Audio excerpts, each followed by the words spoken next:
Good evening, all. Welcome home. It is Tuesday, February 24, 2026. And we are engaged in a bit of counter programming tonight. It wasn't, I won't say it wasn't intentional. Obviously, there's a degree of intentionality just because we're on Tuesdays and Thursdays. And so tonight, obviously, is, if you don't know, the State of the Union address and going on currently. We're at the same time. So, oh well. If you're not catching us tonight because you're watching that, I understand. Watch later. There won't be anything to do so much here. It's not like I'm giving like the anti-response, right? Like the opposing party normally does when a president speaks, at the State of the Union. So not doing that. I'm keeping to, our kind of line of what we've been doing since, again, we've gotten to some stability. Apologies, by the way, we're a few minutes late here. Just an issue on my end with my laptop. All good. But we're getting kind of in a groove in terms of what I want to do going forward with how we want to approach the show. Not to say that we're not free to, do some other things. We are. There's no harm, no foul, no law one way or the other. But for the most part, and I think we're definitely keeping solid and clear here, is being able to give you data and facts and providing those for you. Again, obviously not on everything. Don't have enough time in the day to do that. There are people that are literally doing this nonstop and they still don't have the time. All right. So I not engaged in anything like that. I have a line that I love using because it's applicable and everybody should heed it. I never lose an argument because I don't engage in arguments I cannot win. See how that works? In other words, don't argue stupid points that you know are wrong or you can't know. Maybe you're unclear, you're not sure, you don't know what the facts are, but you're going to argue anyway. I don't do that. I do not do that. I stay within my realm, in my lane, in my arena, and talk about the things that I do know because I've educated myself or I've made myself knowledgeable on particular subject. Okay. So for tonight, 3 main items. We're going to do it kind of like the old teacher style. I've got my lesson plan and I've got 3 main objectives that I want to accomplish today, a primary one and then 2 secondary, and we should be able to get those done. And I'm going to do this again in under 1 hour. We want to keep in that sweet spot of the 45 to 50 minute range, no more than that. But data driven with hard facts, stuff that you're going to remember when we're done. We'll reiterate those points toward the back end of the show, and you'll walk away or kick back, turning off the stream or on YouTube in this case, but you'll remember these important points because again, they are facts. It's data driven, and you'll remember and remind yourself of them as we get into the week. Those are my primary objectives as a whole with Supermax Nation, is to inform, to provide you facts, provide you data, give you a little bit of background, try to sort out the bombardment and morass of information that comes your way, and not necessarily sitting here trying to debunk all the things that are wrong. That would take a lifetime too, and a lot of time, a lot of minutes, but keeping to some that are, I want to say, incontrovertible, inarguable, and not something that you want to argue against because you'd look stupid if you do. Don't defend the indefensible, right? Don't defend something that is clearly immoral or unethical, illegal, or just wrong. Just don't do it. So we want to stay on that end, right? I'm giving you stuff, my viewers, listeners in particular. I'm giving you information, giving you data that you can rely on and that you can use as tools in your toolkit when you get into an argument or when someone questions you or someone says something stupid directly to you or in front of you that you know is wrong and that needs to be corrected. And again, I'm not saying go out there and correct everybody on the planet. I'm just trying to arm you with information that you need to be able to defend yourself at the least, if not advocate for or defend others. Okay. Having said that, first order of business, as it says in the title, if you're watching, if you're reading the title, on your YouTube screen, Latino support for Trump crumbles before the State of the Union. And again, as I've already alluded to, we are currently on air as the State of the Union is going on. So this was done earlier today, over the weekend for the most part. I read a lot of information.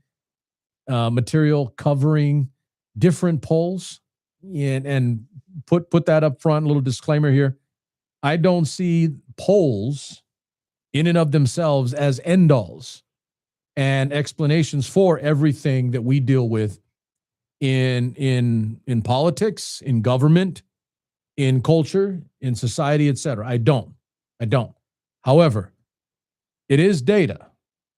It is information, scientifically sourced and researched and put together in the form of this information that came from a group of or a subset of people in this country that are giving you their opinion or their belief or answering questions, et cetera, right? And then like I said, with the grain of salt, and you take from it what you believe, what you want. The best polls, I think, are the ones that keep it the simplest, not try to be too nuanced and too in the weeds, because all that does is give more people opportunity to think outside of the simple answer. You know, obviously, a simple yes or no question, heaven forbid we get that anymore, right? People can't, and definitely not if you're talking to a politician. You ask a simple yes or no question, and they're going to give you like 9 minutes of word salad without even some damn ranch dressing to go with it. Okay, they're just going to keep talking. They're not going to answer. They may eventually answer the question, but for the most part, especially now with what we see in Congress, they're not answering the question at all. They're just talking. You know, if it were up to me, and I were in the Congress and I had that ability, I'd hold people like that in contempt and put them in jail underneath the Capitol. There's actually a little a holding cell for people that the Congress finds in contempt of Congress. They could actually do that, but they don't. They don't have the backbone to do that anymore. I wish they would. Then you might actually have people that don't lie, obfuscate, play games, and bullshit with you in a hearing so that you can't get truth. And for the record, why does that matter? Because Congress, the people in Congress, Republican or Democrat, the House of Representatives and the Senate, they're supposed to be asking questions to the benefit of the American people. That's what they're there for. That's what they're supposed to be doing. They're supposed to be asking questions that benefit information and the well-being or betterment of the American people. So it is important. Okay. So support for Trump crumbles. Now I'm going to give you the bones of it. All right. Stay with me. So the ABC Washington Post Ipsos poll came out this past week. I want to say it was Thursday, Friday, into the weekend. After 1 year in office, the traitor Donald Trump's approval has dropped overall from 41%. And this is basically 1 year. He's been in office a little bit, past 1 year after being elected and then being seated January of last year. So he's been in office a little bit over 1 year, right? So a year under the belt. So after that 1 year, he had a high roughly, and that's kind of the way it works too, by the way. Their high is normally right around prior to them getting elected or right after they've been elected. That's how you get elected, right? Your numbers are decent or good, or that's their best point. So the numbers at that point this time last year roughly, was 41% approval, meaning they approved of the job that the traitor Donald Trump is doing. As of today, 1 year later, or at least over the weekend, and again, confirmed by more than just the Washington Post Ipsos poll, he is now at 22%. 22%. Down nearly, over 20 points. 19. Okay, so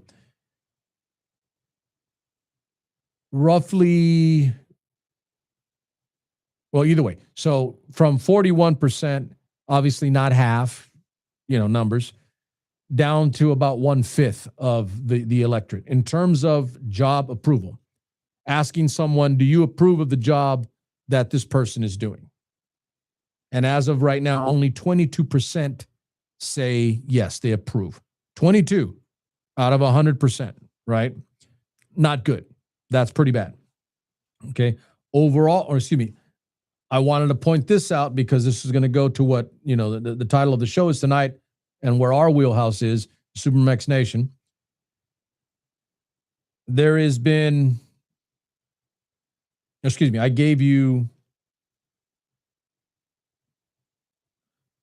did this in reverse. My bad. The 41% and the 22%, meaning last year's approval and the 22% today is approval rating among Hispanic voters. Hispanic. Okay. The overall percentage for the country at large, meaning everybody, not just the subgroup Hispanic, it went from 41 to 26%. So independents. So independents are at 26%. Hispanics is at 22%. Numbers have dropped significantly, nearly 20 points in both of those subgroups, independents and Hispanics. Now, why am I bringing those particular ones? Obviously, the show's Super Mex Nation. Okay, so we're going to talk about Latino, Hispanic, Mexican-American issues or topics and how it relates to us, how we address it, what our perception is, what our views are. Okay, but I'm bringing that up in addition with the independent voters, because for the most part, those subgroups are largely responsible and acknowledged as such. Those subgroups are largely responsible for Trump getting the win down the stretch over Kamala Harris. He picked up larger percentages of Hispanic voters than he got against Joe Biden, where he got his ass kicked in 2020. So his numbers got better with Hispanics against Kamala Harris. His numbers got slightly better with independents also with Kamala Harris as opposed to Joe Biden. Don't want to rehash that. That's already done, meaning 2020 to now. Those are just the numbers. So as of today, he is at 26% approval with independents and 22% approval with Hispanics. And here's the number. The overall is 36, meaning the entire electorate, not just Hispanics, not just independents, but all voters, all Americans. His approval is at 36%, and his disapproval is in the low 60s. So way underwater. Obviously, you kind of want to be underwater, means you're not above 50%, 50-50, right? You can't get past 50 because more of the country disapproves of you.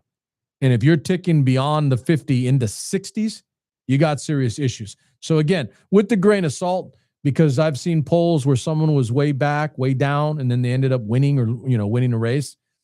And so that does matter. But this is national stuff.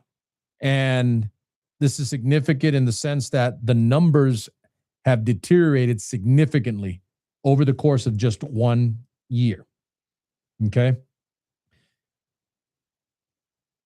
I personally believe, and I think the numbers bear me out, and the numbers reinforce or confirm what this belief is going to be that I'm about to share with you.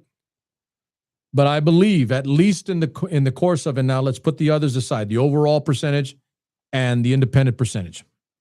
Okay, let's put those to the side for a second. Let's focus on Hispanic, Latino voters. And for the record, I haven't seen numbers that are specifically Mexican-American. Okay, I haven't seen that.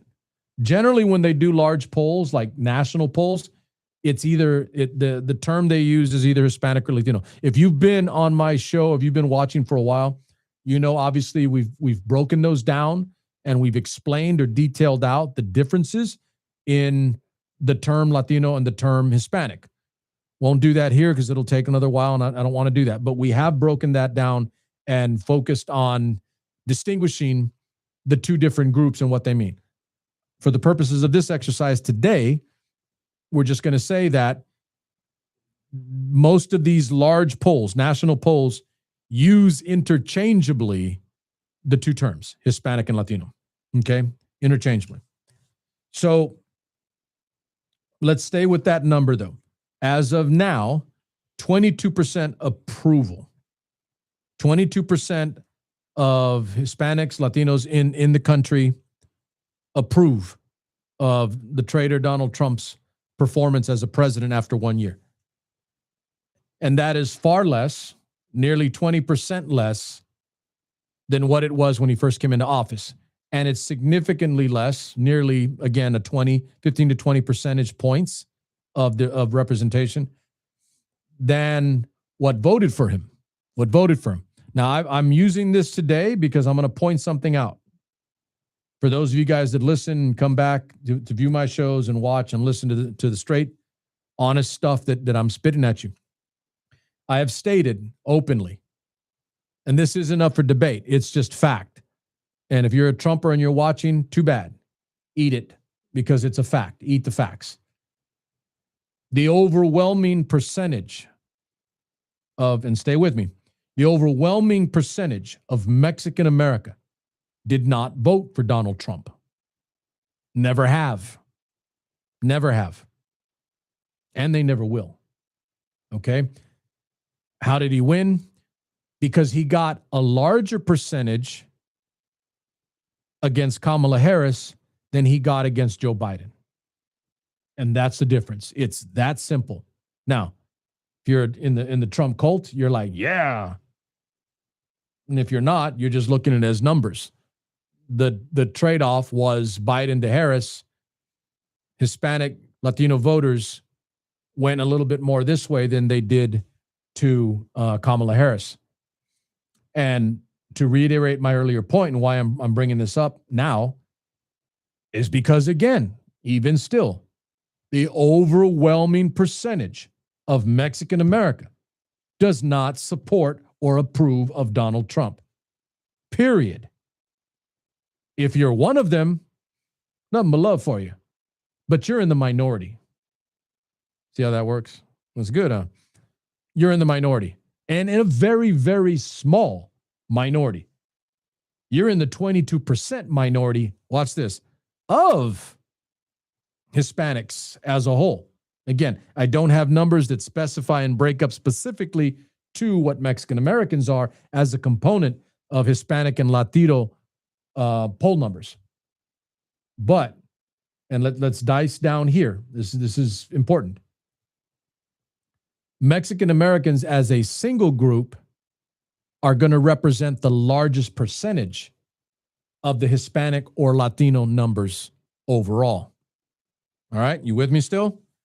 You're educating here. You're learning. If you didn't know that already, let's reinforce it, confirm it, and make it fact in your database for you to use in whatever capacity you deem necessary. Latino voters, Hispanic voters that are normally the terms used when calculating out what polls are doing in terms of approval rating for presidents, and a whole bunch of other things, by the way, whole bunch of other things. The largest subgroup of Hispanic voters, the largest subgroup of Latino voters is Mexican America. Okay? Mexican America. So of that 22% that still support Trump that are considered Hispanic or Latino, I'm not going to do a number here, but I'm going to guess that a good chunk of that 22% is Mexican American. Okay? But it's not 22%. So let's drill down. And maybe I'm going to spend some time, and I apologize here, but no, I'm not going to apologize. I didn't do it, or I'm going to need to do it, because out of this organic conversation talk show right now, I think we're seeing the need. If some of you are watching and you don't agree, or maybe you do want to see this, then comment in the section and say, yeah, what would the numbers for Mexicans be, Mexicans in America be? Not just Hispanic, not just Latino, but of that 22%, that small minority, barely 1/5 of the entire population of Hispanics and Latinos in America. Of that 22%, what's the percentage of Mexicans that still approve of Trump's job performance? And I'm going to write that down now because I'm going to want to get that number. What is the Mexican American percentage of Trump's job approval? Okay. Now, having said all that, and I'm going to do my work to get that, of that 22%, we know that clearly, obviously, it's not, you can say, obviously, if that's Hispanic or Latino, that's the larger umbrella. So clearly, the percentage of Mexican Americans in this country that approve of job, or the job approval rating of Donald Trump is less than 22%. You with me? It's not too complicated, okay? If 22% is the Hispanic Latino number, drop down. The percentage of Mexican Americans, therefore, must be smaller. I think it's going to be safe. And again, I don't want to do a number here, but I think it's going to be safe to say that it's maybe half, maybe a little more or less, give or take. Maybe in the double digits out of 100% of Mexican America. Approval is in the toilet as of now. Now, let's flesh that out now that I've given you the numbers, now that I've given you that data. I'm going to give you my assertion as to why I think that number is cratered, crumbling, with the potential to get worse. With the potential to get worse. You're like, wow, that's pretty bad already. If Mexicans in America don't have an approval rating, don't approve of Donald Trump in the teens, maybe, how can it get worse? I think it can get worse. Now, you can't get to zero, obviously. You got Trump cult member Mexicans out there, MAGA Mex, and they will defend him. I've got people chirping at me in my social media, like, no matter what I say about Donald Trump, they come running like flies to a big dookie. They can't help themselves. They cannot help themselves. They have to come running if I say anything negative about Donald Trump, the traitor. I can say that he bragged about grabbing women by the business, grabbing women by the pussy. He bragged about it. And I will have Mexicans that defend that, even if they have daughters, wives, mothers. Donald Trump tried to overthrow the government in a failed coup. And I still have Mexicans in America, a percentage, small minority. To my viewer, listener, reminder to you, reinforcement to you. They're the minority. They're not the majority. They just bark loud and they talk a lot of shit. And they don't stop talking. They just keep running their mouths. But they're a very, very small minority now and shrinking and shrinking. So this is what I'm going to give you. This is what I believe. This is what I feel. Again, giving you data, giving you facts as of right now, in addition to my assessment. This isn't so much an opinion. It's an assessment based on data. It's an assessment based on facts. It's an assessment based on numbers. Okay? I have known evil white folk. Not all white folk are evil, but the evil ones, because there are those too, that have been clear and upfront with me that they think Mexicans in America will never amount to anything or do anything incredible because they're irrational, too emotional, can't control themselves, lack discipline. They never say they don't work hard. They just say they're not smart enough. They're not informed enough. And I'm going to use this as an underpinning here, that they're largely irrational and illogical in their approach to the things that they do and the way they live their lives. Meaning, we lose control. We can't control ourselves. We're emotional, and we make mistakes, and we blow it. That's a belief. You may not agree with it, but I'm telling you, that is a belief by some. Okay, so I'm giving you the data. I'm giving you the facts. That's not this Mexican. Data, facts, assessment. I'm not giving you my feeling. I'm not giving you, oh, this is what I think today because the wind blew this way. No, these are data. These are facts. This is information. And this is an assessment based on a data set. Okay? So here's my assessment. Why have those numbers tanked, cratered? Listen, generally, if you're at least half well-informed, even somewhat informed, Mexican in America, you know what's going on. You see what's going on. Shit ain't good. People getting blown away in the streets. Brown people getting stopped and beaten down like animals just because they're brown. And don't tell me no, because we see it.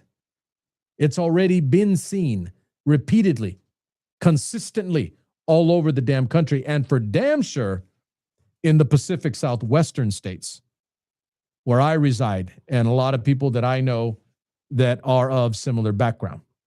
Okay? So let me give you this in addition. This is why I feel I'm literally giving you more statistics and data to reinforce what my assessment is of the statistics and data that I've already shared with you. Approval, disapproval for Donald Trump on immigration. Now, this isn't just a poll of Mexicans or Hispanics or Latinos. This is a national poll, where white, black, brown, green, orange, all the above were asked and gave their answers.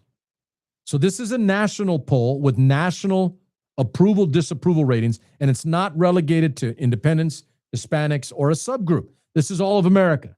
This is all of America, the whole damn country. As of now, and I'm going to give you two instances. In October, Donald Trump's approval rating on immigration was at 43%, 43, 44, depending on the poll. As of today, it is down to 40 and dropping. Like 3 or 4 points. But think about the number. It's under 50. The majority of the country doesn't believe in what he's doing on immigration. Clear? That's the approval. Disapproval.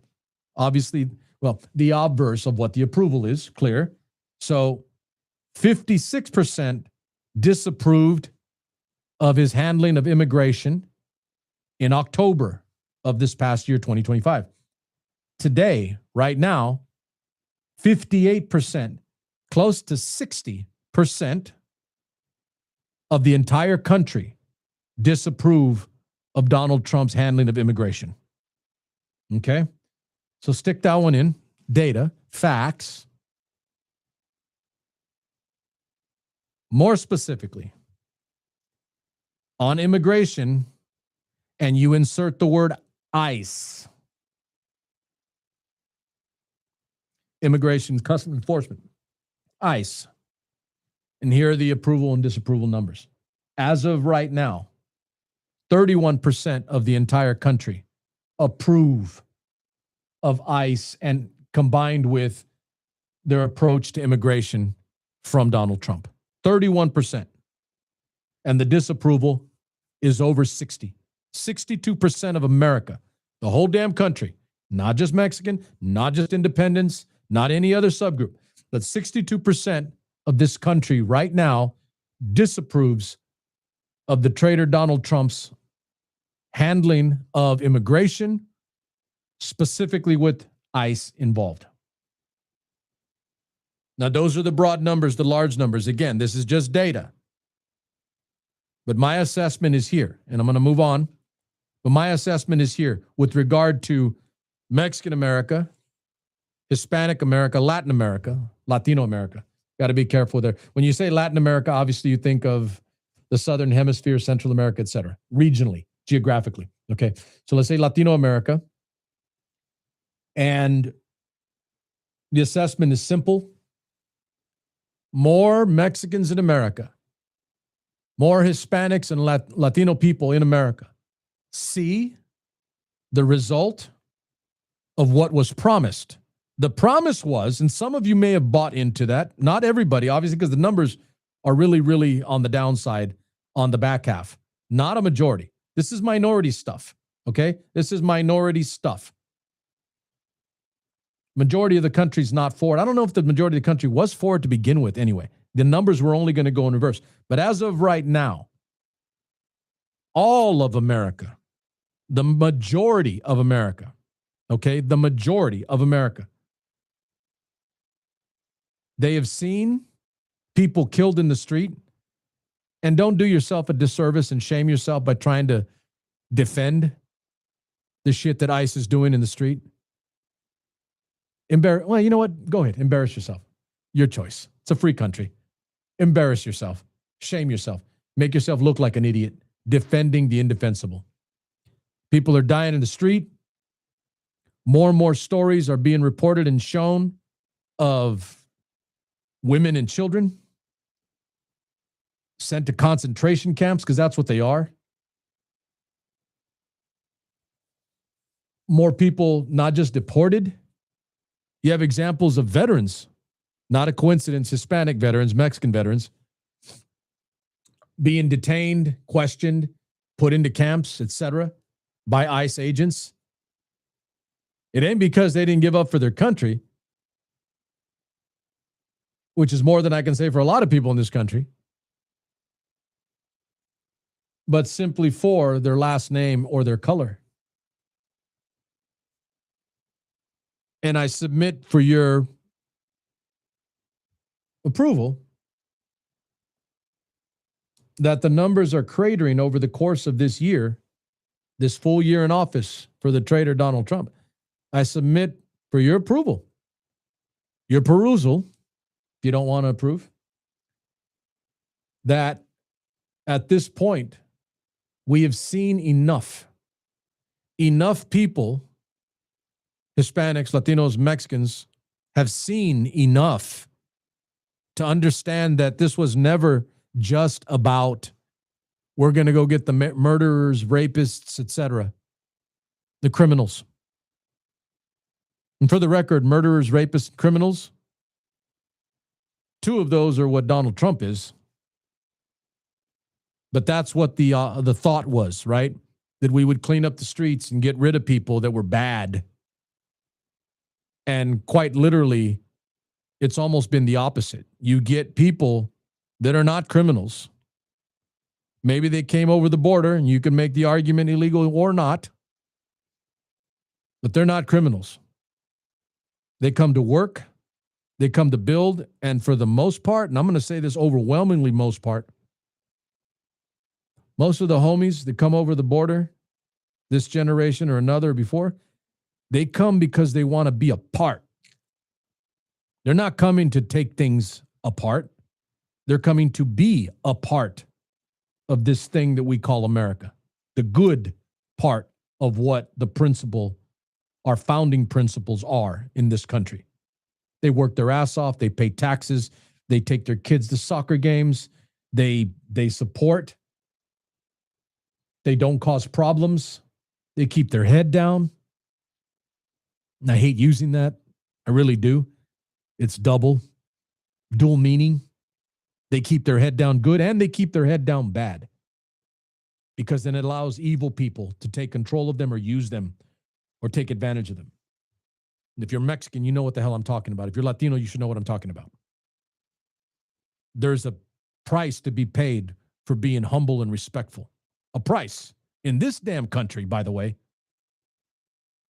where I was raised and believe that those should be values and that those are good things, to be humble, respectful, hardworking, not causing problems. Where the hell's that? And I don't give a shit if you're brown, green, orange, black, or whatever. White America, where the hell are you on this with me? I know you're not against me. Some of you, maybe some of you are. But I was preached that, and I believe that. I had 2 squad leaders when I was in the United States Army that were hardworking, disciplined, respectful, humble. And they took nobody's shit. That they worked their ass off, respectful, humble, disciplined. And they taught me that as I was raised that way. They reinforced it and confirmed it in me. That's what most of, and don't get me wrong, there's always a bad apple in every damn bunch. Show me a subgroup, show me an ethnicity, show me a race that doesn't have that. And damn, I'll knock out 50 push-ups for you right now. Right now. I could knock out the 50 push-ups, but I know you can't show me that, because every subgroup, every race, every ethnicity has that negative, has that bad in their background.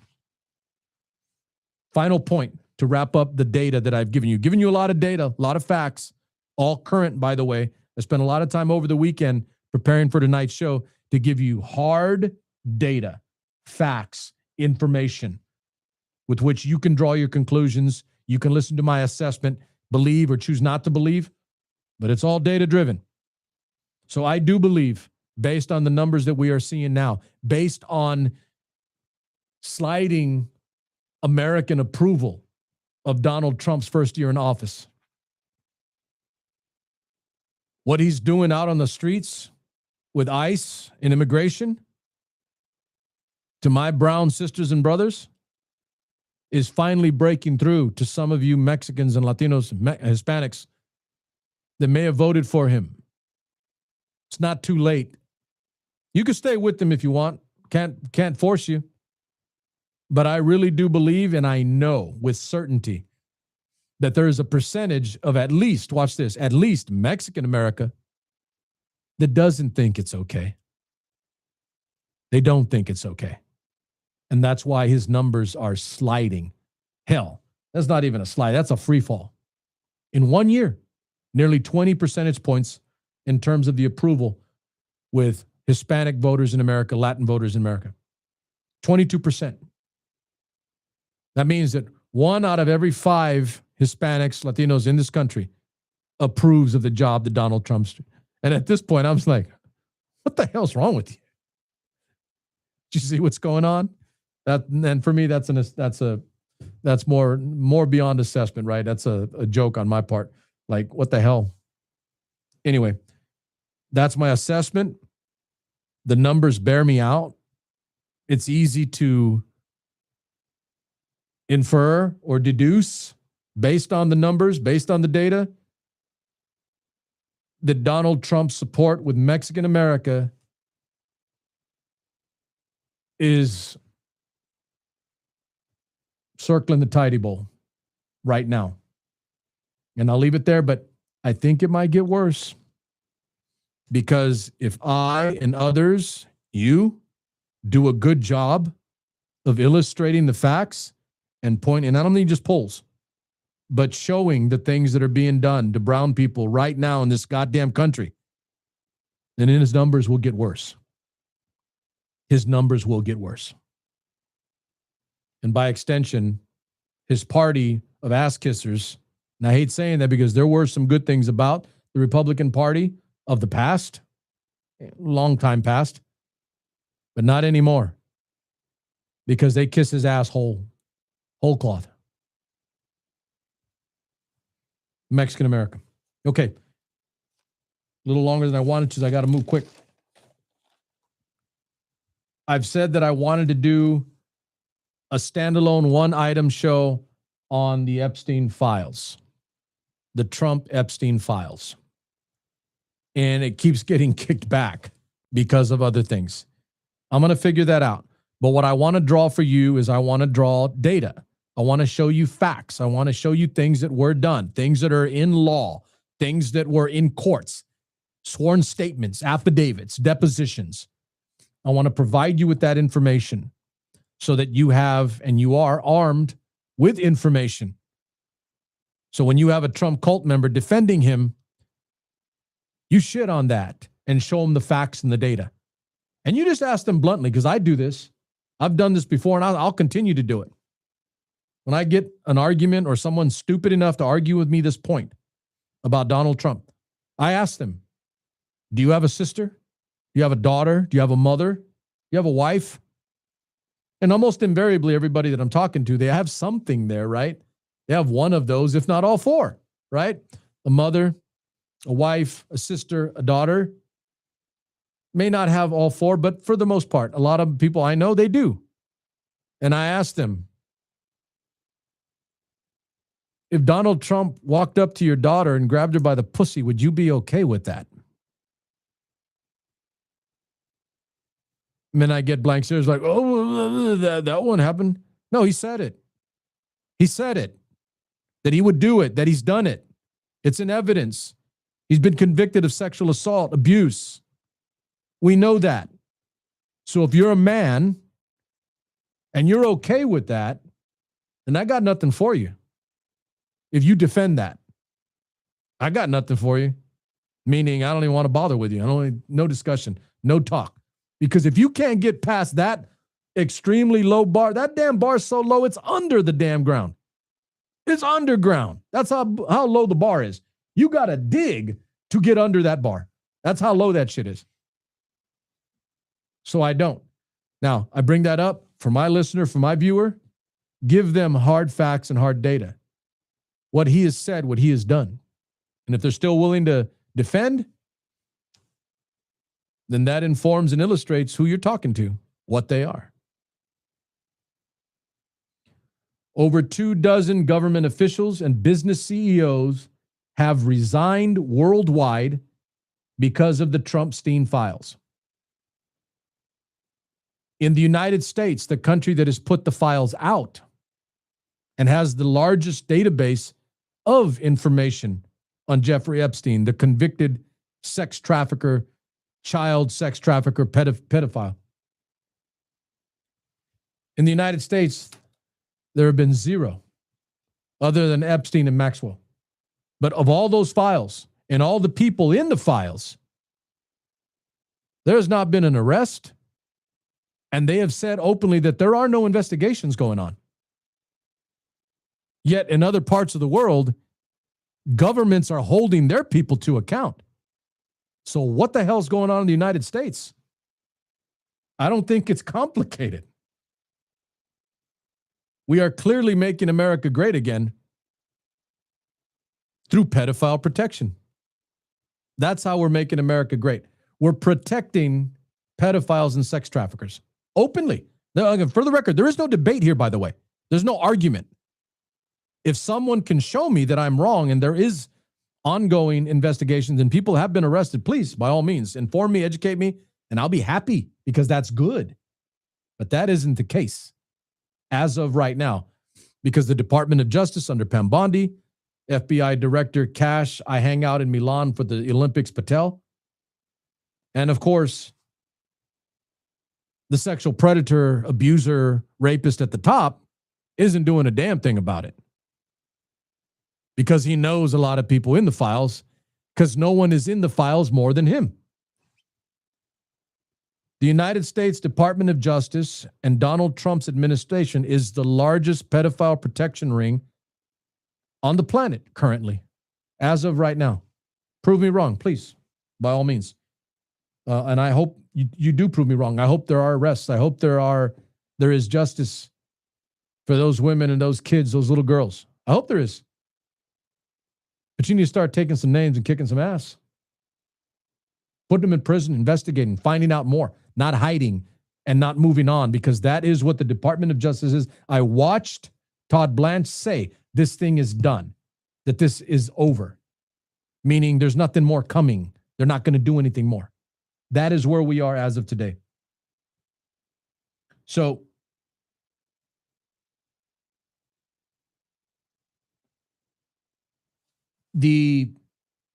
today, it was Peter Mandelson, former ambassador to the United States from the United Kingdom.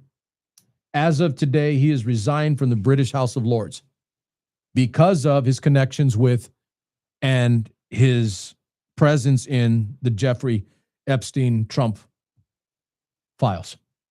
That was today in the United Kingdom. Facts, data.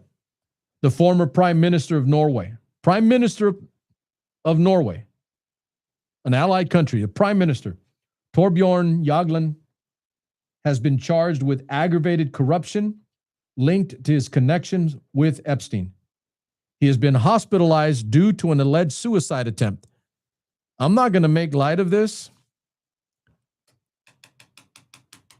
because I haven't done the full breakout on the whole Epstein thing, the TrumpStein files that I want to do with my own 1 hour plus show on it. If I'm some of the people in these files and I've got information, I'd be worried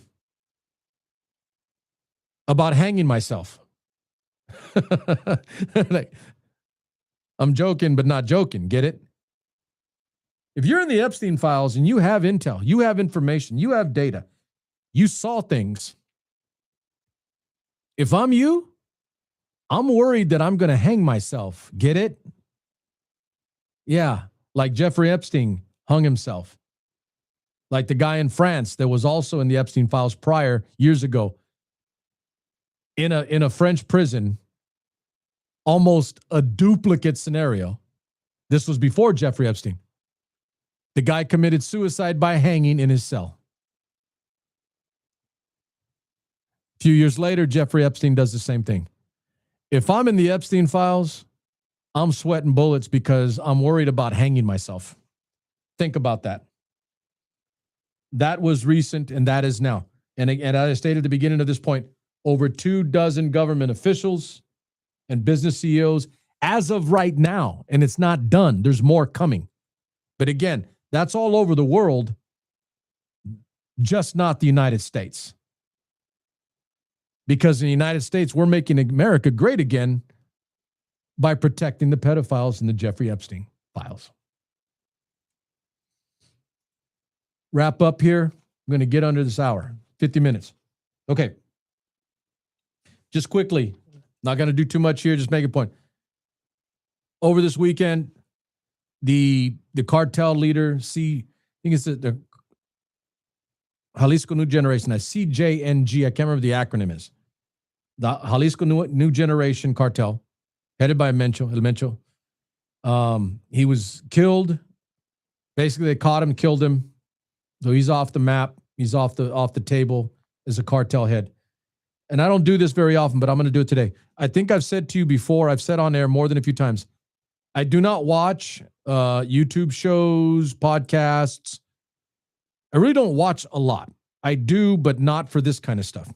I read material that's written for sourcing information, for sourcing material.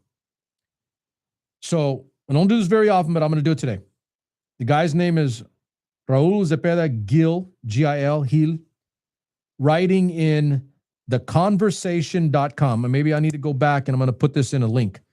Theconversation.com. It's a site and like a paper, a newspaper. Theconversation.com. This guy, this author, reporter, Raul Zepeda Gil. I don't do this a lot because I don't plug a whole bunch of other people unless I think it's significant. I think this one is. He wrote a piece, and this is the one I read today, on the killing of El Mencho. You need to read it for yourself. One, because reading is good for you. Take the time. And for the record, and I don't like doing this, but I'm going to have to. 10 minutes, 8, 9, 10 minutes. If even that, probably not even that. Not going to kill you. Good for your brain. It's muscle memory. It's working the muscle, the mental muscle, to keep that muscle strong. And working that muscle through reading is better than just listening to a bunch of podcast stuff. Okay? Facts. He talked about the cyclical nature of U.S. drug policy and the resulting, I'm paraphrasing a bit here, and the resulting chaos and death that follows in Mexico. In Mexico. So I'm not going to go too deep here. I don't know as much as others do, but it pinged on my radar because I've stated on this show, if not maybe a month or two prior, maybe right toward the beginning when we started up again after some years off in late November, early December.